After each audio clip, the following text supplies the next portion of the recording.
واحد بيسالني هو ينفع نروح لدكتور الاسنان واحنا صايمين؟ اقول لك ولا لا. بص يا سيدي، انت دلوقتي ضرسك وجعك وموجوع وما انتش حتى قادر تاخد مسكن عشان صايم، وهتيجي بعد الفطار مشغول جدا وزحمه وراك مشاوير كتير، وهتروح لدكتور الاسنان تلاقي العياده زحمه قد كده ناس، فتتاخر اكتر ويبقى اليوم راح منك خالص، فتقول بكره وتقعد تاخد مسكنات تاني طول النهار وانت صايم مش عارف تعمل ايه، فتقول بكره ويجي بكره تلاقي نفسك صايم. عدي بقى دماغك في الحيطه، عديها واطلع من الناحيه التانيه. بص، هو ينفع تروح لدكتور الاسنان والله.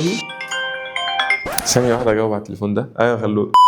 بص يا صديقي، مش كل حاجة عند دكتور الأسنان بتفطر أبدا أبدا أبدا. تقدر تروح وأنت صايم وتعمل كل حاجة في أسنانك ما عدا حاجات بسيطة هقول لك عليها. تقدر تعمل تقويم، تقدر تعمل حشو، تقدر تعمل تنظيف جير. الحاجة الوحيدة اللي بلاش نعملها عند الدكتور أثناء الصيام وهي الخلع والجراحة أو الزراعة أو الحاجات دي عموما. طب ليه؟ لأن بعد الخلع هيبقى فيه دايما بلد، دايما دم في بقي، فهتني ماشي كل شوية أقعد أطف الدم ده كل شوية كل شوية، فالموضوع بيضايق. ده غير كده في دلوقتي عازل مطاطي بيتحط على السنة، بيبقى مش مبين غير السنه دي بس، وبالتالي مفيش نقطه ميه حتى بتنزل في بقك. ده غير ان احنا بنبقى دايما مشغلين الاي سكشن بيسحب الميه اول باول اول باول. فانت دلوقتي تقدر تروح لدكتور الاسنان وانت صايم وتعمل كل حاجه تقريبا يعني 90% في اسنانك من السيرفيسز تقدر تعملها في اسنانك وانت مش خايف على صيامك ابدا.